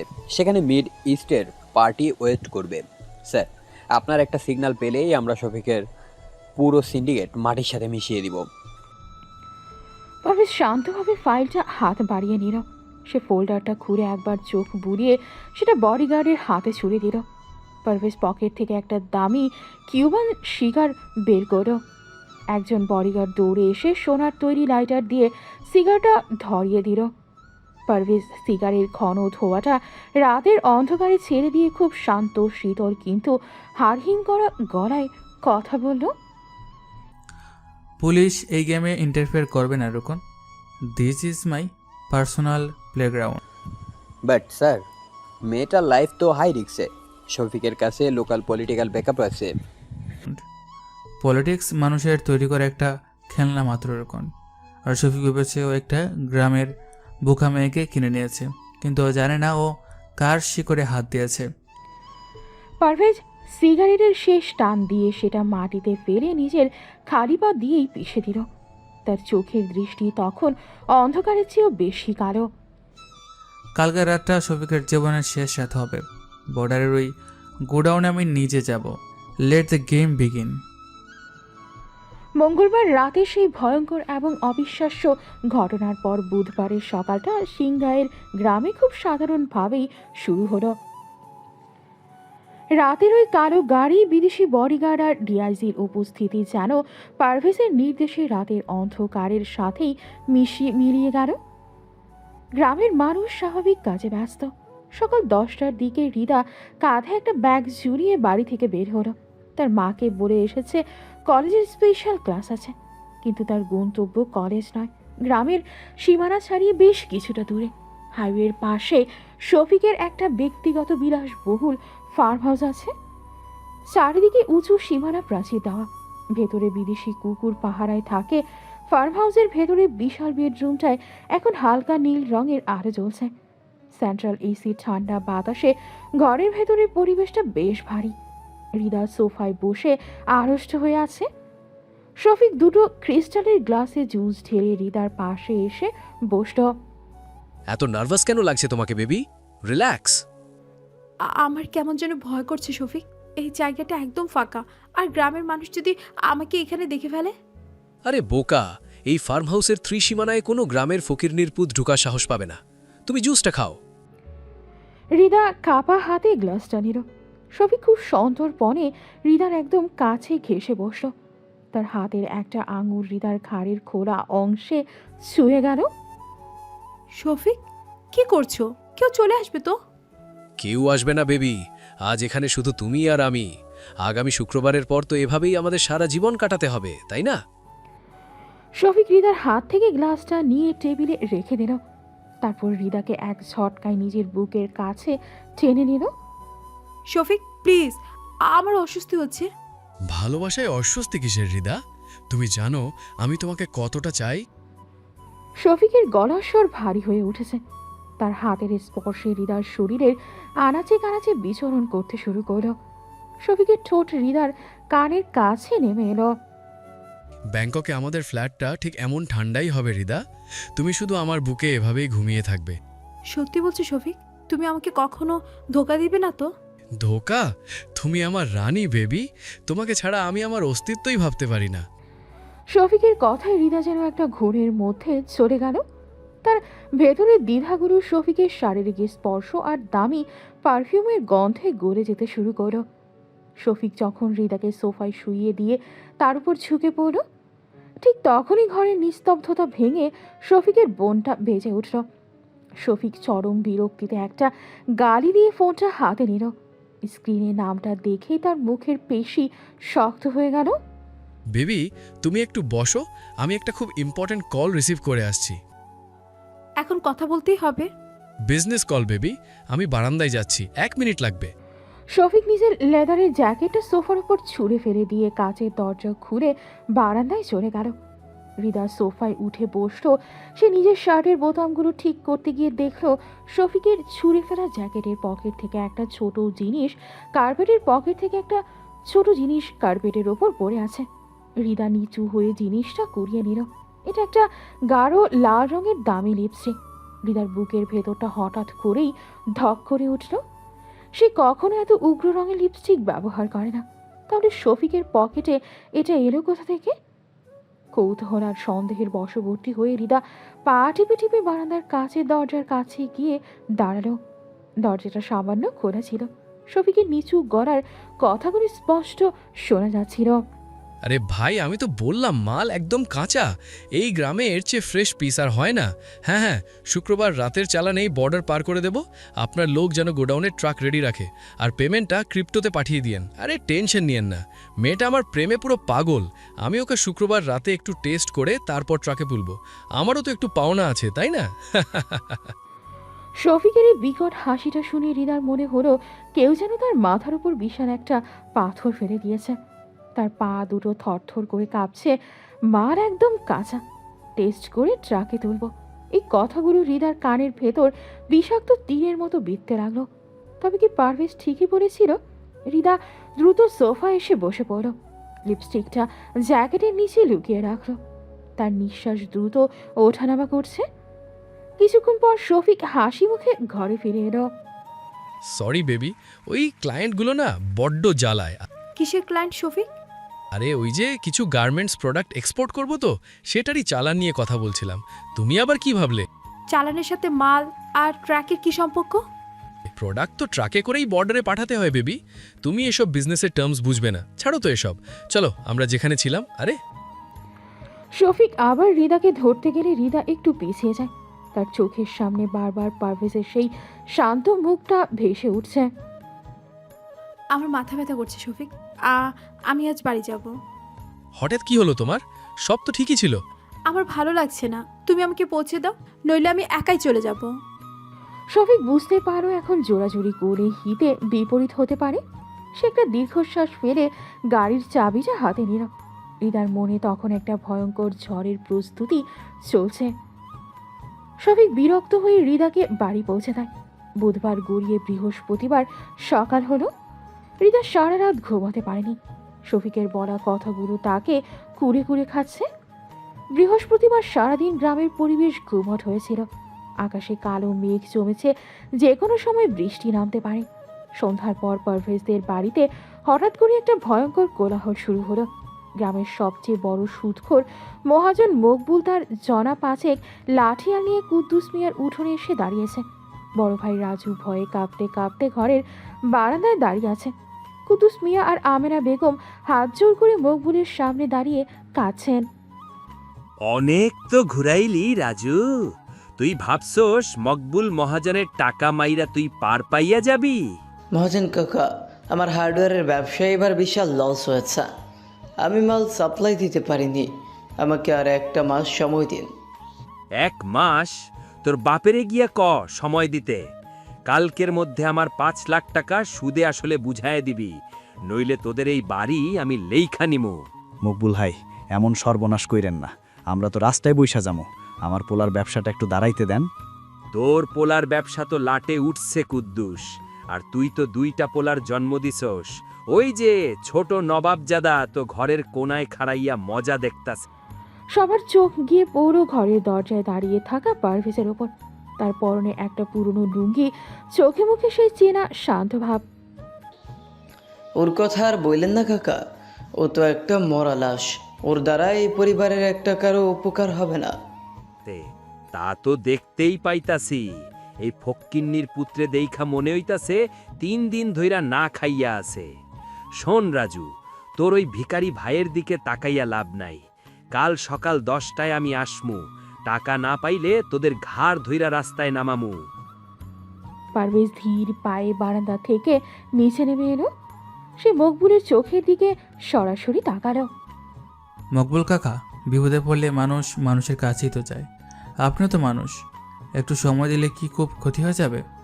তুই আমারে মানুষ আর অমানুষ শিখাইবি রে ছোকরা? তোর নিজের তো 2 টাকার মুরদ নাই, আইসোস বাপের বাড়ি বাঁচাইতে। যা গিয়া ঘুমা, কালকা থাইকা তো তোরে গাছের তলায় ঘুমাইতে হইব। গাছের তলায় কি ঘুমাবে? আর কে রাজপ্রাসাদে থাকবে সেটা তো উপরওয়ালা ঠিক করলেন কাকা।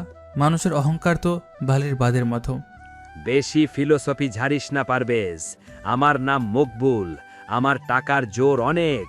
চল রে তোরা, কাল সকালে আইসাই বাড়ি দখল করুম। মকবুল তার দলবল নিয়ে গটগট করে বাড়ি থেকে বেরিয়ে গেল। আমিনা বেগম উঠোনে বসে ডুকরে কেঁদে উঠলেন।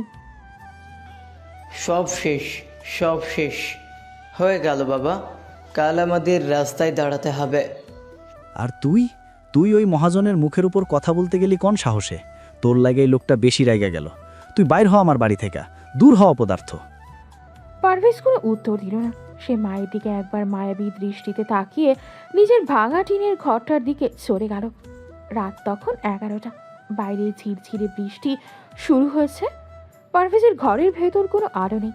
সে তার ছেঁড়া কাঁথার নিচে হাত ঢুকিয়ে একটা আল্ট্রা স্লিম অত্যাধুনিক স্যাটেলাইট ল্যাপটপ বের করল। পারভেজের আঙুলগুলো কিবোর্ডের ওপর ঝড়ের বেগে চলতে শুরু করলো। স্ক্রিনের সবুজ রঙের হাজার হাজার কোডিং লাইন উপর থেকে নিচে নামছে।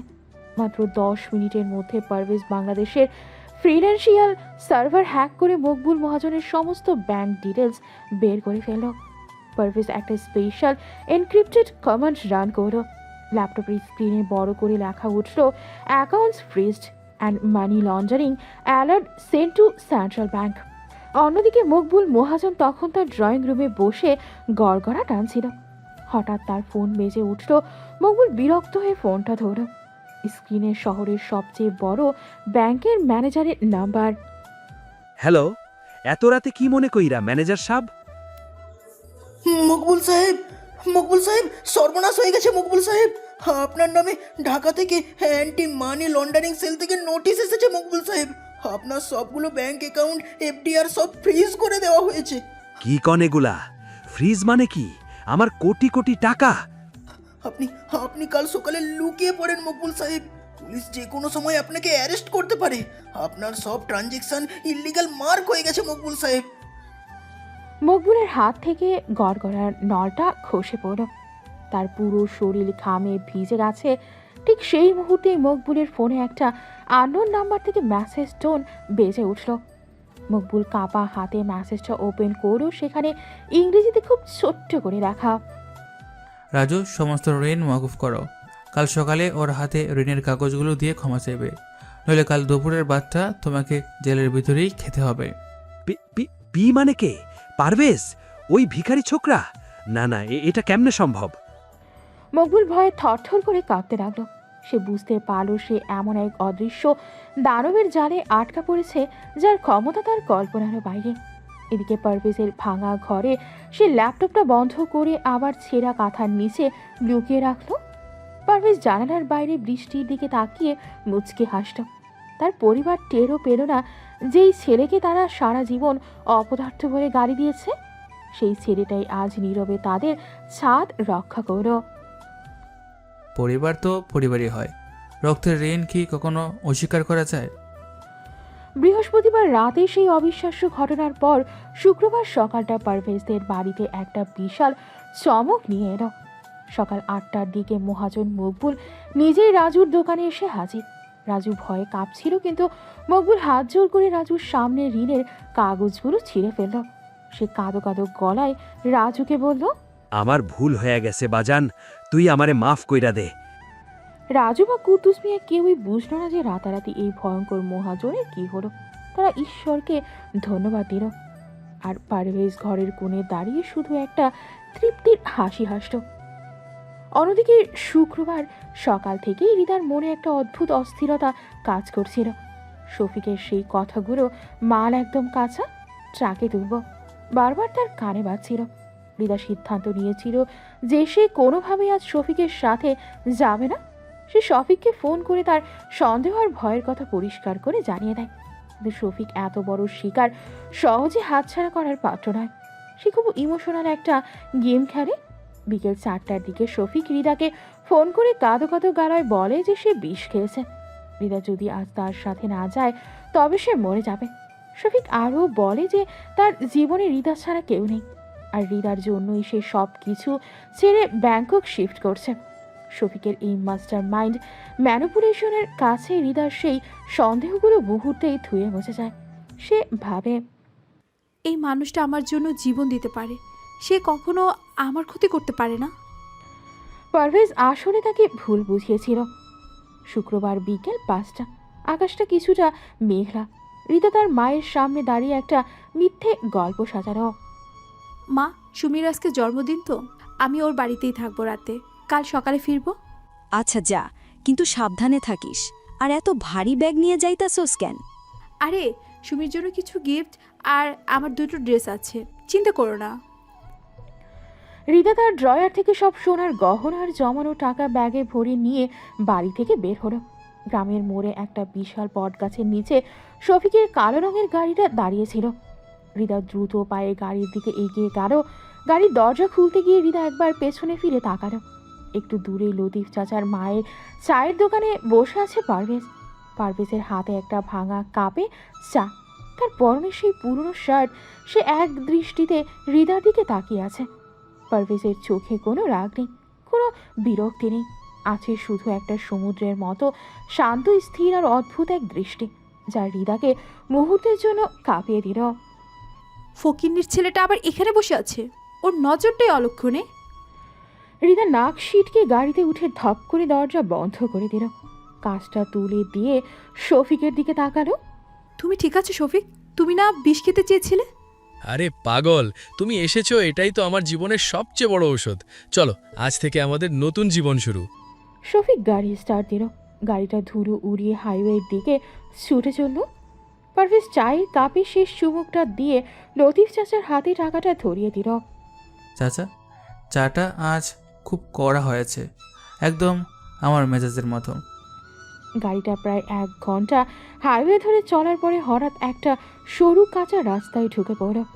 রাস্তার দুপাশে ঘন জঙ্গল আর বড় বড় গাছ। শফিক, তুমি এদিকে কোথায় যাচ্ছ?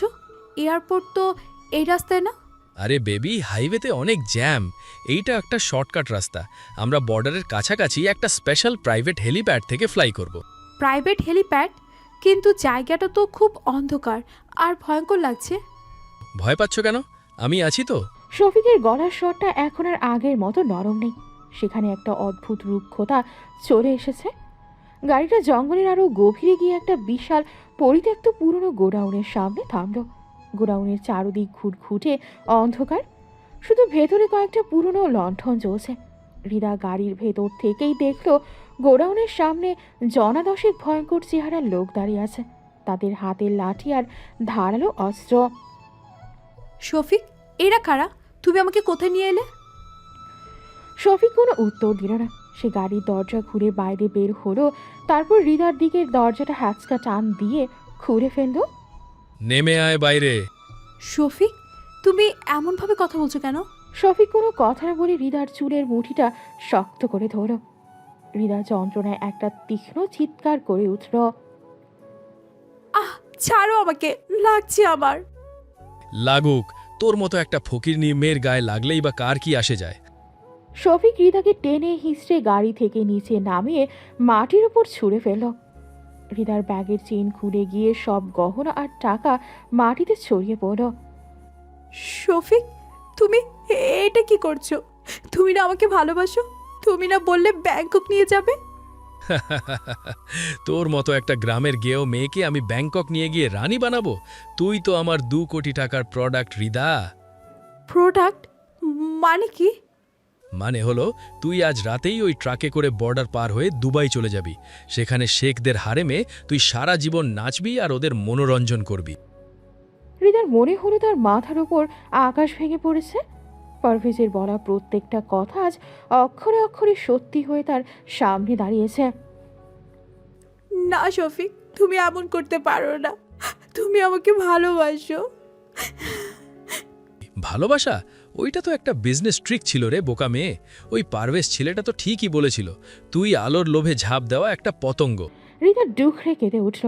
সে শফিকের পায়ের কাছে পড়ে গিয়ে তার প্যান্ট জড়িয়ে ধরল। আমাকে ছেড়ে দাও শফিক, আমি কাউকে কিছু বলবো না। আমি আমার মায়ের কাছে ফিরে যাব। আমাকে মেরো না প্লিজ। ছাড় আমার পা। শফিক সজোরে একটা লাথি মারল হৃদার পেটে। হৃদা ব্যথায় কুকড়ে গিয়ে মাটির উপর ছিটকে পড়ল। তার ঠোঁট কেটে রক্ত বের হচ্ছে। ওই রহমান, ট্রাক রেডি কর, পার্টি ওয়েট করতাছে। ট্রাক তো রেডি বস, কিন্তু মায়াটার চেহারা তো মাশাল্লাহ পুরাই আগুন। ট্রাকে তোলনের আগে আমরা যদি একটু... হ্যাঁ নে, তোরা চাইলে একটু মজা করে নিতে পারিস। এমনিতেও মাল তো দুবাই গিয়া নষ্টই হইব। শফিকের এই কথা শুনে হৃদার রক্তহীন হয়ে গেল। সে বুঝতে পারো তার জীবনের সবচেয়ে বড় ভুল ছিল পারভেজের মতো খাঁটি সোনাকে তাচ্ছিল্য করেই নরপিশাচকে বিশ্বাস করা। চারদিক থেকে সেই 10 জন লোক ক্ষুধার্ত নেকড়ের মতো হাসতে হাসতে হৃদার দিকে এগিয়ে আসতে লাগল। না, আমাকে ছবি না তোরা। আল্লাহ, আমাকে বাঁচাও। হৃদা ধুলো মাখা মাটিতে পেছাতে পেছাতে গোডাউনের দেয়ালের সাথে পিঠ ঠেকালো। তার চোখ বেয়ে অঝরে পানি পড়ছে। তার চোখের সামনে শুধু একটা মানুষেরই মুখ ভাসছে, পারভেজ। পারভেজ, তুই ঠিক বলেছিলি। আমি মোহনাত্ম ছিলাম। আমাকে ক্ষমা করে দিস পারভেজ। আমি আর বাঁচব না। রহমান যখন হৃদার ওড়নাটা ধরে টান দিতে যাবে, ঠিক তখন গোডাউনের বাইরের জঙ্গল থেকে একটা ভয়ঙ্কর বুক কাঁপানো আওয়াজ ভেসে এলো। সেটা কোনো মানুষের আওয়াজ নয়, মনে হলো যেন ডজন খানিক বিশাল আকৃতির গাড়ির ইঞ্জিন একসাথে গর্জে উঠেছে। রহমান যখন একটা বিকৃত হাসি দিয়ে হৃদার ওড়নাটা ধরে টান দিতে যাবে, ঠিক সেই মুহূর্তে পুরো পৃথিবীটা যেন কেঁপে উঠল। রাতের ওই ঘুটঘুটে অন্ধকার আর জঙ্গলের নিস্তব্ধতা চিরে একটা গগনবিদারী আওয়াজ ধেয়ে এলো। মনে হলো যেন আকাশ ভেঙে পড়ছে গোডাউনের চালের ওপর। কিসের আওয়াজ এটা? রহমান, গিয়া দেখ তো বাইরে কি হইতাছে। রহমান হৃদাকে ছেড়ে দিয়ে গোডাউনের পচা কাঠের দরজার দিকে এগোতেই তীব্র একটা বাতাসের ঝাপটায় দরজাটা ভেঙে ছিটকে পড়ল। গোডাউনের ভাঙা চালের ওপর দিয়ে দুটো ব্ল্যাক হক হেলিকপ্টার চক্কর দিতে শুরু করেছে। হেলিকপ্টারের ব্লেডের ভয়ঙ্কর শব্দে কানের পর্দা ফেটে যাওয়ার উপক্রম। মুহূর্তের মধ্যেই 20 থেকে 25টি কালো রঙের বিশাল SUV গাড়ি এসে গোডাউনের চারদিক ঘিরে ফেলল। গাড়ির চাকার ঘর্ষণে জঙ্গলের মাটি কেঁপে উঠল। চারিদিক থেকে গাড়ির হাই ভোল্টেজ ফ্লাড লাইটগুলো একসাথে জ্বলে উঠল। সেই তীব্র অন্ধকার আলো সোজা গোডাউনের ভেতরে এসে পড়ল। শফিক ভাই, পুলিশ! মনে হয় পুলিশ আইছে। পুলিশের এত বড় সাহস? আমার পিছনে লোকাল এমপি এর হাত আছে। দাঁড়া, আমি দেখতাছি।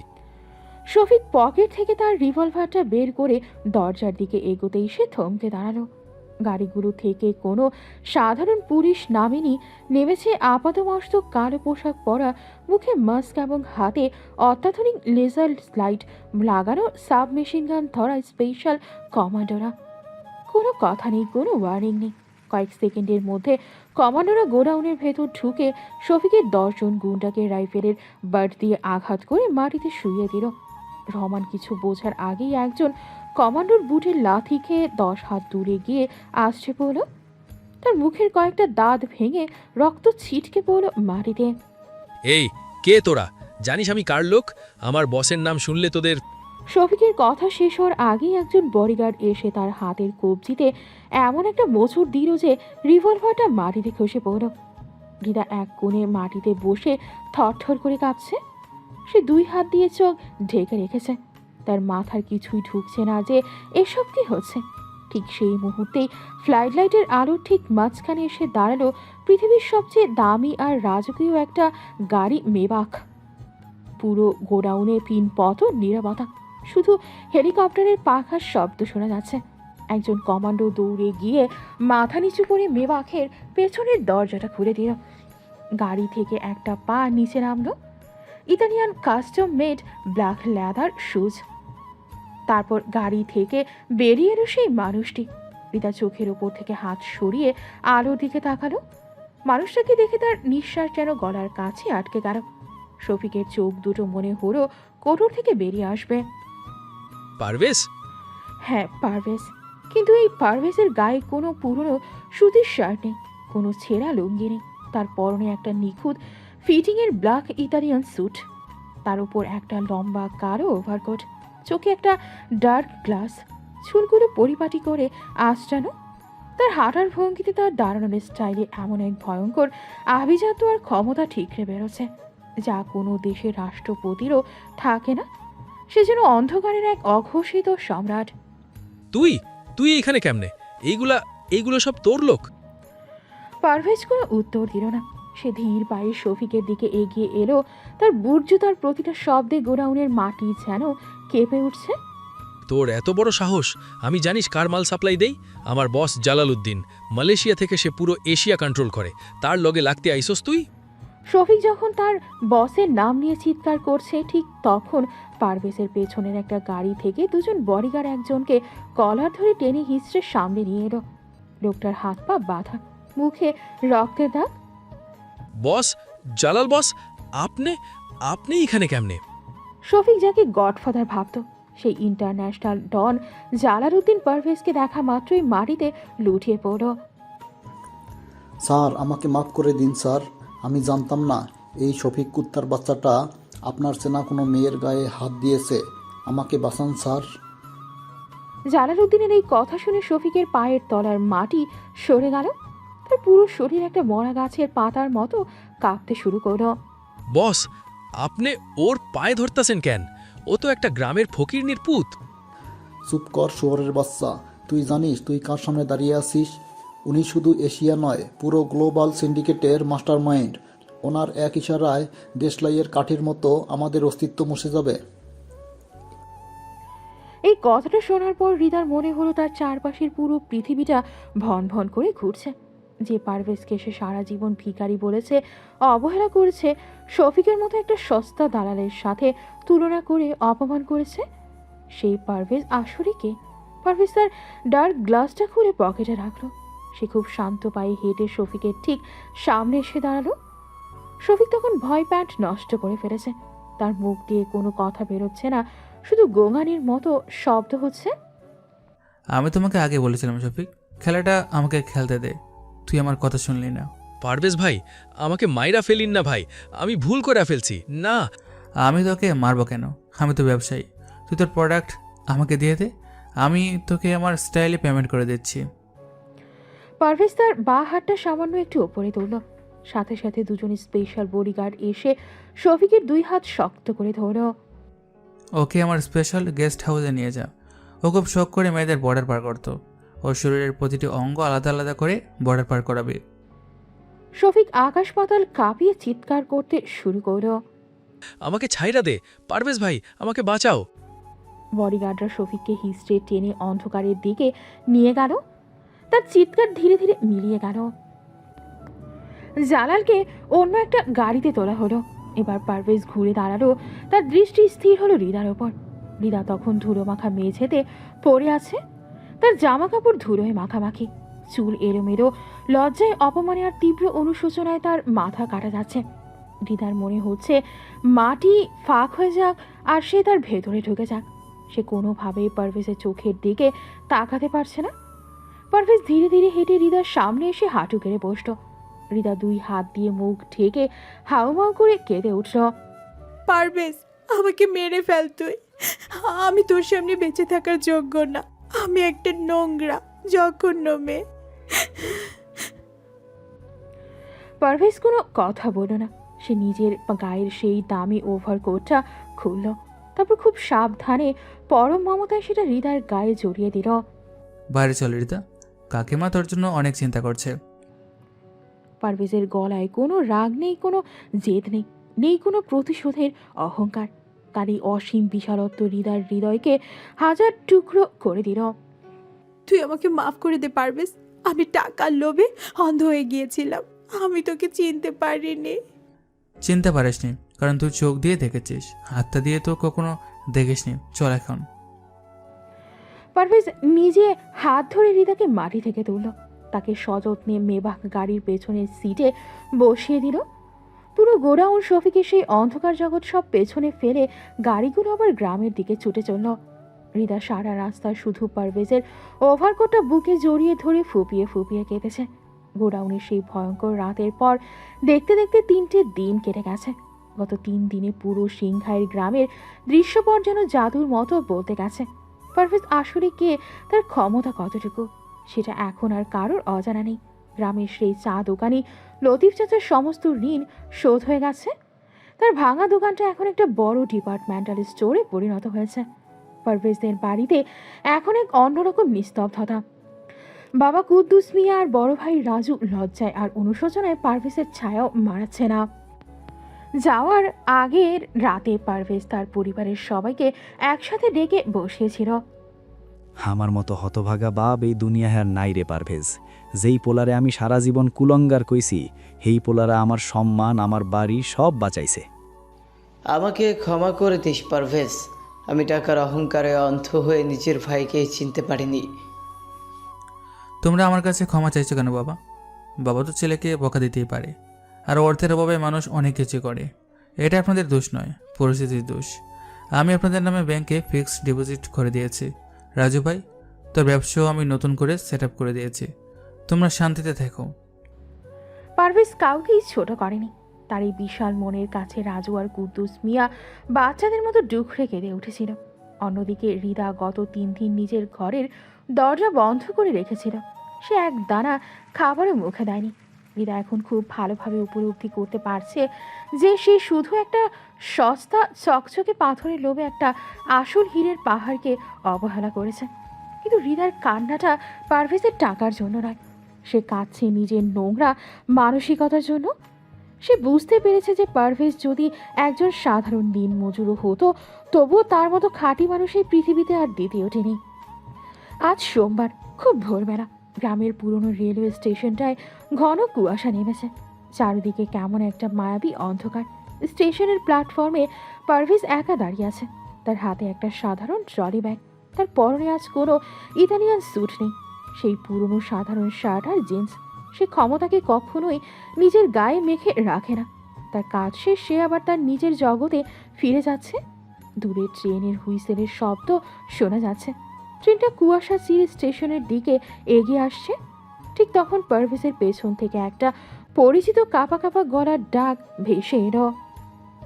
পারভেজ। পারভেজ ধীরে ধীরে ঘুরে দাঁড়ালো।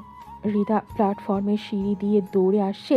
তার চুল এলোমেলো, চোখের নিচে কালি পড়ে গেছে। গত 3 দিনের না খাওয়া শরীরে কোনো জোর নেই, তবুও সে পাগলের মতো ছুটছে। হৃদা এসে পারভেজের একদম সামনে দাঁড়ালো। তারপর হঠাৎ করে পারভেজের পায়ের কাছে বসে পড়ল। যাস না পারভেজ, আমাকে একা ফেলে যাস না। ওঠ হৃদা, মাটি অনেক ঠান্ডা, তোর শরীর খারাপ করবে। হৃদা পারভেজের পা দুটো 2 হাত দিয়ে জড়িয়ে ধরে হাউমাউ করে কেঁদে উঠল। আমি উঠতে চাই না, এই পা ধুয়ে পানি খাওয়ার যোগ্য আমি না পারভেজ। আমি একটা সস্তা নিচু মন মানসিকতার মেয়ে। আমি শুধু টাকার পিছনে ছুটেছি, আমি আসল সোনাকে চিনতে পারিনি। মানুষ মাত্রই ভুল হয় হৃদা, তুইও তো বুঝতে পেরেছিস, এটাই অনেক। তুই আমাকে এত অপমান, এত তাচ্ছিল্যের পরও কেন বাঁচালি পারভেজ? কেন আমাকে মরে যেতে দিলি না? তোর ওই ভালোবাসা আর তোর ওই বিশালত্ব আমাকে তিল তিল করে শেষ করে দিচ্ছে। আমি তোর ওই ওভারকোটটার গন্ধ শুকে সারা রাত শুধু কেঁদেছি। পারভেজ নিচু হয়ে হৃদার 2 কাঁধ ধরে তাকে টেনে তুলল। আমি তোর কাছে কোনো অধিকার চাইতে আসিনি পারভেজ। আমি জানি তোর মতো সম্রাটের পাশে দাঁড়ানোর কোনো যোগ্যতা আমার নেই।